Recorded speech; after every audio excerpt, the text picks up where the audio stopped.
Hello दोस्तों, this is Shri Ram Agarwal. स्वागत है आप सभी का मेरे यूट्यूब चैनल सीरा कोचिंग क्लास में।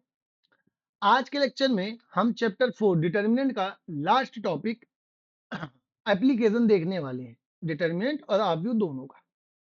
तो चलिए बिना टाइम वेस्ट हुए हम चलते हैं एप्लीकेशन की तरफ। तो देखिए, हमको एप्लीकेशन में आव्यूह का एप्लीकेशन क्या देखना है कि आव्यूह के द्वारा हम रैखिक समीकरणों के निकाय का हल कैसे सॉल्व कर सकते हैं। ठीक है, मतलब हमको बहुत सारे इक्वेशन दिए हुए हैं, उन इक्वेशंस का मैट्रिक्स की हेल्प से कैसे हम उसको सॉल्व कर सकते हैं वो देखने वाले। ठीक है बात। तो चलिए स्टार्ट करते थे कि सबसे पहले हम ले लेते हैं कुछ इक्वेशंस। मान लेते हैं हमारे पास तीन समीकरण हैं और तीन ही चर हैं। ठीक है, तो x Y Z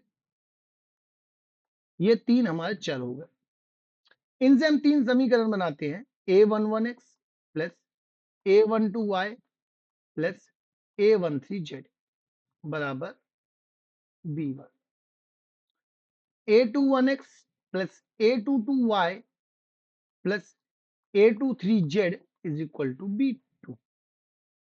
Similarly, a31x plus a32y plus a33z is equal to b3.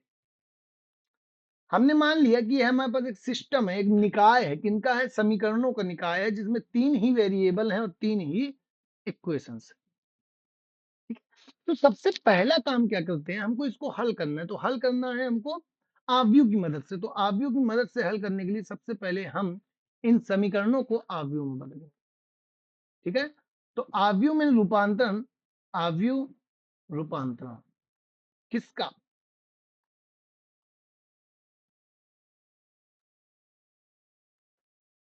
समीकरण एक का आव्यूह रूपांतरण। तो देखिए, पहले हम देखते हैं हम क्या करेंगे। यहाँ जो कोफिशिएंट दिए हुए हैं, एक्स वाई जेड के जो गुणांक दिए हुए हैं, उनको हम एक आव्यूह में कैद कर लेते हैं, रख लेते हैं। इन कोफिशिएंट का नाम हमने रखा है, आव्यूहों के एलिमेंट्स के नाम पे ही हमने इनका नाम रखा। तो देखिए, यहां पास हमने सभी कोफिशिएंट को, सभी गुणांकों को एक आव्यूह में रख दिया। दूसरी आव्यूह में हम सभी चरों को रख देते हैं और तीसरे आव्यूह में हम इक्वल टू के दूसरी तरफ जो हमको अचर दिए हुए हैं, उन अचरों को रख देते हैं। ठीक है, तो यहां पास इस मैट्रिक्स को हम ए बोलते हैं, जिसको हम बोलते हैं गुणांक आव्यूह। गुणांक आव्यूह। और इस गुणांक आव्यूह को इंग्लिश में हम कहते हैं कोफिशिएंट मैट्रिक्स। ठीक है, दूसरी वाली इस आव्यूह को हम कैपिटल एक्स से रिप्रेजेंट करते हैं और इसको हम बोलते हैं वेरिएबल मैट्रिक्स। वेरिएबल मतलब चर आव्यूह। ठीक है, ये तीसरी मैट्रिक्स, इसको हम कैपिटल बी से दर्शाते हैं और इसमें हम इक्वल के दूसरे साइड क्या दिया हुआ है उसको लिखते हैं और इसको हम बोलते हैं constant matrix. Constant matrix. Hindi की बात करें अगर हम, तो इसको हम बोलते हैं चर अचर आव्यूह। ठीक है, अब यहाँ पर जो ए है, जो बी है और जो एक्स है, इन तीनों का एक कॉम्बिनेशन बनाता हूं मैं, ए एक्स इक्वल टू बी। तो इसको अगर मैं देखूं तो ये मुझे पूरा का पूरा इक्वेशन एक के जैसा दिखेगा और यही एक्चुअल में है हमारे सिस्टम का आव्यूह रूपांतरण। ठीक है, अगर आप देखो, आप ए को और एक्स को मल्टीप्लाई करोगे तो आपको क्या मिलेगा? इन सिस्टम के इक्वेशन का लेफ्ट साइड मिलेगा और B1 B2 B3 क्या है? ये इक्वेशन का राइट साइड है। अगर हम दोनों को मिला देंगे तो हमको क्या मिल जाएगा? सिस्टम ऑफ लीनियर इक्वेशन मिल जाएगा। आई होप आप मेरी बात समझ रहे हैं। ठीक है बात। अभी ये जो हमारे पास सिस्टम आया, इस सिस्टम के दो तरीके के सॉल्यूशन होते हैं। इन सिस्टम को हम दो प्रकार से विभक्त करते हैं। ये जो सिस्टम होगा ये दो तरीके से होगा। एक सिस्टम होगा जो एक निकाय है वो संगत होगा और निकाय असंगत होगा।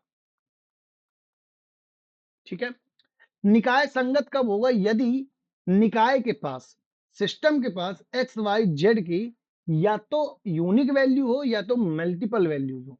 मतलब या तो मतलब जो सिस्टम है उसका हल होना चाहिए, एक्स वाई जेड का हल हो, हल एग्जिस्ट करता हो, हल का अस्तित्व हो, हल का अस्तित्व हो। हल के अस्तित्व होने का मतलब है या तो अद्वितीय हल हो, अद्वितीय हल, और या फिर एक से अधिक हल हो, एक से अधिक हल।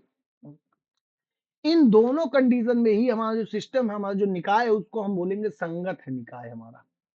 इसके विपरीत यदि हमारे पास सिस्टम जो है, उस सिस्टम के पास एक भी हल नहीं है, कोई हल नहीं है, तो उस सिस्टम को हम बोलेंगे असंगत। ठीक है, हल का अस्तित्व ना हो, हल का अस्तित्व ना हो, तो इस सिस्टम को हम बोलेंगे असंगत सिस्टम, और यहां पास क्या हो जाएगा, कोई सॉल्यूशन नहीं, कोई हल उपस्थित नहीं है। ठीक है बात। तो एक संगत हुआ, एक असंगत हुआ। संगत मतलब ऐसा सिस्टम जिसके पास हल है, अब चाहे हल अद्वितीय हो चाहे एक से ज्यादा हो, कोई फर्क नहीं पड़ता है। असंगत बोलेंगे यदि सिस्टम के पास हल है ही नहीं। ठीक है, तो अब हम देखते हैं कि सिस्टम हमारा अद्वितीय हल कब देगा, अधिक से अधिक हल कब देगा, या अस्तित्व हल का है भी कि नहीं, हमको ये देखना। उसके लिए सबसे पहले हमको इस सिस्टम को सॉल्व करना है। सॉल्व करना मतलब हमको एक्स वाई जेड की वैल्यू निकालना है, और एक्स वाई जेड को अभी हमने कैपिटल एक्स पे रखा हुआ। तो हम अगर इस इक्वेशन को सॉल्व करें तो आप देख सकते हैं कि यदि मैं ए इनवर्स का प्री मल्टीप्लाई करूं तो मुझे मिलेगा A inverse into B. A inverse से ए कैंसिल होके आई बनाएगा, और आई एक्स बराबर जानते हो आप एक्स होता है, तो एक्स बराबर हमको मिल जाएगा ए इनवर्स बी। ठीक है, तो यहां पर हमको एक्स बराबर क्या मिलेगा, ए इनवर्स बी मिलेगा। अब यहां जो सारी कहानी है वो चली जाती है ए इनवर्स पे। ठीक है, तो अब हमको ए इनवर्स निकालना है। ए इनवर्स पे डिपेंड करता है कि हमारे पास हल होगा, अद्वितीय हल होगा या हल नहीं होगा। तो यहाँ पास हम एक कंडीशन देखते हैं, हमको क्या, हम जानते हैं कि भाई ए इनवर्स जो होता है वो एडजॉइंट ए अपॉन में डिटर्मिनेंट ए के बराबर होता है। तो पहली कंडीशन, यदि डिटर्मिनेंट ए जो है वो जीरो के बराबर नहीं है, इसका मतलब क्या होगा, ए इनवर्स का अस्तित्व, ए इनवर्स का अस्तित्व है। इससे क्या निकल के आएगा, यदि ए इनवर्स का अस्तित्व है इसका मतलब हमको हल मिलेगा, और इस सिस्टम को हम क्या बोलेंगे, निकाय जो है, निकाय संगत है। ठीक है, संगत, संगतता को हम बोलते हैं कंसिस्टेंट है, कंसिस्टेंट है, सॉल्यूशन देगा। ठीक है, यदि डिटर्मिनेंट ए नॉन जीरो आता है तो हमको जो सॉल्यूशन मिलेगा वो मिलेगा अद्वितीय हल, अद्वितीय हल।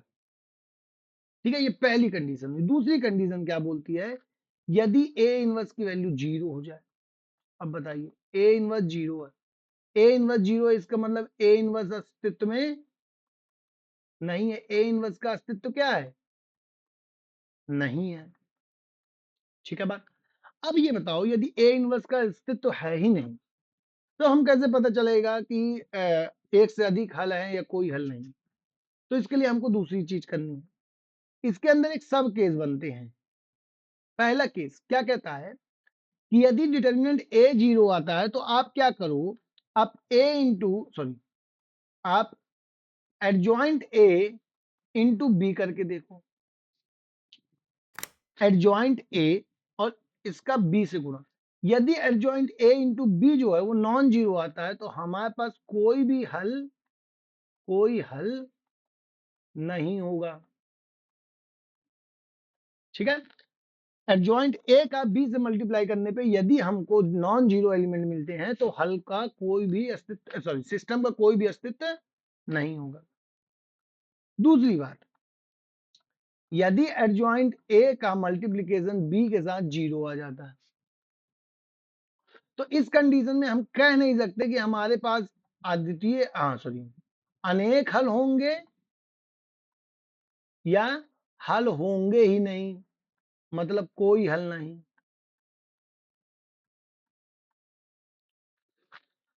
ठीक है बात। तो यहाँ पास हमने क्या सीखा है कि भाई यदि हमको किसी सिस्टम का सॉल्यूशन फाइंड करना है मैट्रिक्स मेथड की हेल्प से, इस मेथड को हम क्या बोलते हैं, मैट्रिक्स मेथड, आव्यूह विधि। ठीक है, मैट्रिक्स मेथड की हेल्प से यदि हमको एक्स वाई जेड की वैल्यू फाइंड करनी है तो सबसे पहले हम डिटर्मिनेंट ए निकालेंगे। यदि डिटर्मिनेंट ए नॉन जीरो आता है तो ए इनवर्स का अस्तित्व होगा, जिससे नियत निकाय जो है वो संगत होगा और हमको अद्वितीय हल प्रदान करेगा। लेकिन यदि डिटर्मिनेंट ए की वैल्यू जीरो आती है तो ये डिपेंड करता है कि भाई एडजॉइंट ए इंटू बी कितना आ रहा है। यदि adjoint A into B non zero आ रहा है इसका मतलब कोई हल हमको नहीं मिलेगा, और यदि adjoint A into B zero आ रहा है तो यहां भी हम नहीं कह सकते कि हमको अनेक हल मिलेंगे या कोई हल नहीं मिलेगा। ठीक है बात। तो आई होप आपको यहां तक का सारा कुछ क्लियर हो चुका होगा। ठीक है, तो देखिए बच्चों, अब हम इस पूरी प्रोसेस को, how to find system solution of system को, इस पूरी प्रोसेस को एक एग्जांपल से समझते हैं। ठीक है, तो ये हमारे पास एक एग्जांपल दिया हुआ है, इसको हम दे देते हैं सिस्टम नंबर 1, है ना। इस निकाय में हमको 3 वेरिएबल्स दिए हैं और 3 ही इक्वेशन दिए हैं। तो सबसे पहले हम इसको एक आव्यूह रूप में बदलते हैं। तो आव्यूह रूप में बदलने पर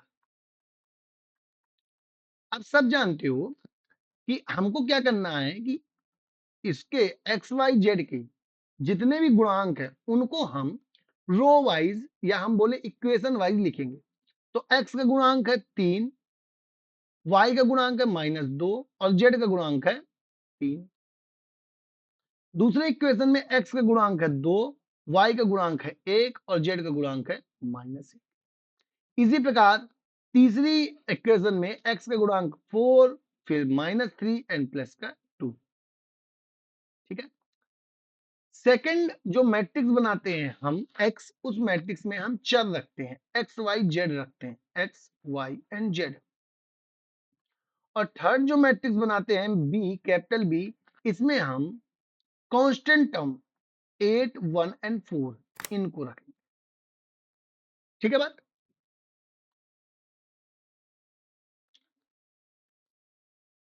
ठीक है बात। अब देखिए, अब हमको क्या करना है कि इस सिस्टम का सॉल्यूशन है कि नहीं है, संगत है कि असंगत है, ये देखना है। इसको देखने के लिए हमको ये देखना पड़ेगा कि डिटर्मिनेंट ए जीरो है या नॉन जीरो है। अगर जीरो है तो संगत होगा, नॉन जीरो होगा तो फर्दर हम आगे सॉल्व करेंगे। ठीक है, तो स्टार्ट करते हैं हम। सबसे पहले हम इसका डिटर्मिनेंट निकालते हैं। तो डिटर्मिनेंट ए क्या होगा, determinant A is equal to, determinant निकालना आपसे बनता है, हम रो वाइज निकालते हैं। तो फर्स्ट एलिमेंट लेते हैं 3, फर्स्ट रो को, फर्स्ट कॉलम को डिलीट करेंगे तो हमको मिलेगा 1 -1 -3 एंड 2। जब मैं इसका मल्टीप्लाई करूंगा तो 1 इंटू 2 2, -3 इंटू -1 माइनस का 3, क्योंकि प्लस का 3 होगा बट बीच में माइनस होता है तो माइनस का 3 होता है, फिर माइनस। सेकेंड एलिमेंट है -2, तो इसको हम लिखेंगे -2। Same process, first row and second column को छोड़ेंगे तो 2 दूनी 4 एंड 4 एकम 4, माइनस का बट बीच में माइनस होता है तो प्लस का 4, फिर प्लस का 3 रखेंगे तो फर्स्ट और थर्ड कॉलम को छोड़ेंगे तो 2 माइनस का 3, तो ये हो जाएगा माइनस का 6 और 4 एकम 4 माइनस का 4। अब जब हम इसको सॉल्व करेंगे तो यहाँ पास आएगा -1, -1 का 3 से मल्टीप्लाई -3, माइनस माइनस हो जाएगा प्लस, 8 दूनी हो जाएगा 16, माइनस 6 और 4 10, माइनस का -3 के साथ गुणा होगा तो हो जाएगा माइनस का 30, -30 को +16 से करेंगे ऐड तो हो जाएगा -14 और -14 -3 हो जाएगा -17, which is not equal to 0। It means A inverse exist करता है और डिटर्मिनेंट ए जो है वो नॉन जीरो है। इसका मतलब निकाय एक, निकाय एक संगत है, संगत है तथा अद्वितीय हल रखता है, अद्वितीय हल रखता है। अद्वितीय हल रखता है मतलब एक्स वाई जेड की यूनिक वैल्यू है। ठीक है, अब हमको करना है इसको आगे सॉल्व करना है। हम जानते हैं कि भाई ax इक्वल टू होता है b और x इक्वल टू होता है a इनवर्स इनटू b। ठीक है, तो हमको इस सॉल्यूशन को फाइंड करने के लिए ए इनवर्स फाइंड करना पड़ेगा और ए इनवर्स फाइंड करने के लिए एडजॉइंट निकालना पड़ेगा और एडजॉइंट निकालने के लिए हमको कोफैक्टर्स निकालना। ठीक है, तो हम इसके कोफैक्टर्स निकालते हैं। तो देखिए हमारे पास ए मैट्रिक्स जो आया था उस मैट्रिक्स का हमने कोफैक्टर्स निकाल लिया। अब कोफैक्टर्स निकालने के बाद हमको कोफैक्टर्स क्या मिल गए, -1 -8 -10 -5 -6 1 -1 9 एंड 7।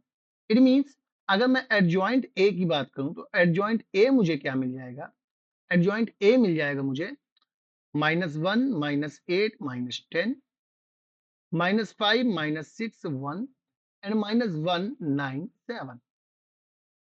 ठीक है, अब यदि मैं इससे ए इनवर्स निकालूं तो ए इनवर्स की वैल्यू आप जानते हो, ए इनवर्स होता है एडजॉइंट ए अपॉन में डिटर्मिनेंट ए। तो यदि मैं डिटर्मिनेंट की बात करूं तो डिटर्मिनेंट हमने निकाला है 17। तो हम 17 को डिवाइड करेंगे, -17 को डिवाइड करेंगे तो हमको ये मिल जाएगा -1/17 और यहाँ पास आ जाएगा -1 -8 -10 -5 -6 1 -1 9 and 7 and this is our adjoint. Adjoint को डिटरमिनेंट से डिवाइड कर देंगे तो हमको मिल जाएगा ए इनवर्स। अब हम जानते हैं, हम क्या जानते हैं, हम जानते हैं कि x बराबर जो होता है वो ए इनवर्स इंटू बी होता है। अब यहाँ पास ए इनवर्स तो हमने निकाल लिया है, बी हमको क्वेश्चन में दिया हुआ है, तो बी क्या दिया हुआ है, हमको पहले निकालना है एक्स वाई जेड की value, X Y Z. A inverse निकाल लिया हमने 1/-17 इंटू -1 -8 -10 -5 -6 1 एंड -1 9 7। अब हमको इसको मल्टीप्लाई करना है बी से, तो हम देखते हैं बी क्या है, तो बी है हमारे पास 8 1 एंड 14 सॉरी 4। तो हम इसको लिखते हैं 8 1 एंड 4। अब हम यहाँ पास मल्टीप्लाई करेंगे तो -1/17 को बाहर ही लेके चलो। ठीक है, तो अंदर क्या बचेगा, ये मैट्रिक्स फर्स्ट मैट्रिक्स जो है वो 3/3 की है, सेकंड मैट्रिक्स 3/1 की है, तो मल्टीप्लाई करने पे हमको 3/1 की मैट्रिक्स मिलेगी। तो हम मल्टीप्लिकेशन का रूल जानते हैं कि भाई रो को कॉलम से मल्टीप्लाई करें, तो करेंगे तो क्या मिलेगा, -1 को 8 से मल्टीप्लाई करो तो -1 इंटू 8, फिर 5 को 1 से तो -5 इंटू 1 एंड 1 को अगेन 4 से तो -1 इंटू 4।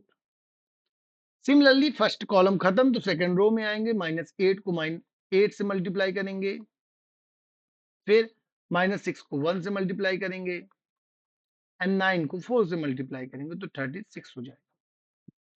आगे प्रोसेस करेंगे तो सॉरी यहाँ मल्टीप्लाई करके दिखा रहे हैं, फिर -10 को 8 से मल्टीप्लाई करेंगे तो -10 इंटू 8, फिर सेकंड में 1 इंटू 1 प्लस का 1 इंटू 1 एंड प्लस का 7 इंटू 4, 7 इंटू 4। ना अब हमको क्या करना है, अब हमको इसको सॉल्व करना है, तो आप इन सबको ऐड करके देखो क्या मिलता है। देखिए यहाँ तीनों माइनस के तो -8 -5 एंड -4, तो 5 4 9 एंड 9 8 माइनस का 17 आ जाएगा यहाँ। ठीक है, फिर अगर मैं रफ की बात करूं तो यहाँ कर देते हैं हम। ठीक है, तो यहाँ पर -8 इंटू 8 माइनस का 64, फिर -6 इंटू 1 माइनस का 6 एंड लास्ट में 9 चौको 36 प्लस का 36, तो ये दोनों को मिला देंगे तो -70 आ जाएगा और प्लस का 36, तो इनको सॉल्व करेंगे तो माइनस का 34 आएगा। आई होप आपको ये सिंपल सा क्वेश्चन का एडिशन है, बन जाएगा। ठीक है, नेक्स्ट क्या है हमारे पास, माइनस का 10 इंटू 8, तो माइनस का 10 इंटू 8 मीन माइनस का 80 एंड प्लस का 1 एंड प्लस का 7 इंटू 4, 7 चौक 28 और 1 29। ठीक है, तो -80 में 29 को माइनस करेंगे तो हमको मिलेगा -51, तो ये आ जाएगा माइनस का 51। अब तीनों में से यदि मैं -17 को डिवाइड करूंगा तो मुझे क्या मिल जाएगा, बारी बारी से क्या आ जाएगा हमारे पास, -17 से -17 गया 1, -34 से -17 गया 2 एंड -51 से -17 डिवाइड होगा तो 3। और ये किसके बराबर में है, ये है x y एंड z के बराबर। और आप जानते हो दो मैट्रिक्स अगर आपस में इक्वल हैं तो हमको क्या मिलेगा, करस्पॉन्डिंग एलिमेंट इक्वल मिलेंगे। तो x बराबर आ गया 1, y बराबर 2 एंड z बराबर 3 and this will be our final answer. तो आई होप आपको ये क्वेश्चन समझ में आ गया होगा। इस क्वेश्चन में हमको करना क्या है, एक्चुअल में थोड़ा सा लेंदी तो है। इसमें हमको करना क्या है, हमको जो भी मैट्रिक्स दी हुई हो, कुछ काम है। हमको जो भी मैट्रिक्स दी है, सबसे पहले आप इसका मैट्रिक्स रिप्रेजेंटेशन करो, आप व्यू में इसको रूपांतरित करो किस फॉर्म में, ए एक्स इक्वल टू बी के फॉर्म में। जब ये इसमें आ जाएगा तो सबसे पहले आप इसका काम करो, डिटर्मिनेंट ए निकालो। जैसे ही डिटर्मिनेंट ए आ गया, इससे आप कैलकुलेशन करो कि भाई डिटर्मिनेंट ए जो है वो जीरो आ रहा है कि नॉन जीरो आ रहा है। इफ नॉन जीरो आ रहा है तो यूनिक सॉल्यूशन देगा, सिस्टम कंसिस्टेंट होगा, मतलब संगत हल होंगे और अद्वितीय हल होंगे। हम इसकी आगे प्रोसेस करेंगे, उसके बाद एडजॉइन निकालेंगे। एडजॉइन निकालने के बाद हम ए इनवर्स को निकाल के उसको बी के साथ मल्टीप्लाई करेंगे, देन हमारे पास सॉल्यूशन आ जाएंगे। ठीक है, सिंपल सी प्रोसेस है, आप करेंगे। ठीक है, तो आई होप आपको ये सारा क्वेश्चन और इसके पहले जो हमने टॉपिक को पढ़ाया है वो अच्छे से समझ में आ गया होगा। टॉपिक्स में या इस क्वेश्चन में, इस एग्जांपल में कोई दिक्कत जाती है तो आप मुझसे कमेंट बॉक्स में पूछ सकते हैं। मैं हर एक कमेंट का जवाब देता हूं, इसलिए आप मुझसे कभी भी फ्रीली कोई भी क्वेश्चन कर सकते हैं कमेंट बॉक्स में। तो अब हम मिलेंगे नेक्स्ट वीडियो में। नेक्स्ट वीडियो में हम एक्सरसाइज 4.5 देखेंगे। उस 4.5 में इसी टाइप के क्वेश्चंस हमको दिए गए। ठीक है, तो मिलते हैं नेक्स्ट वीडियो में, तब तक के लिए पढ़ाई करते रहिए। अगर आपको आज का वीडियो पसंद आता है तो वीडियो को लाइक करें, चैनल को सब्सक्राइब करें और वीडियो को अपने दोस्तों के साथ शेयर करें। मिलते हैं नेक्स्ट वीडियो में, तब तक के लिए पढ़ाई करें। Thank you so much, bye.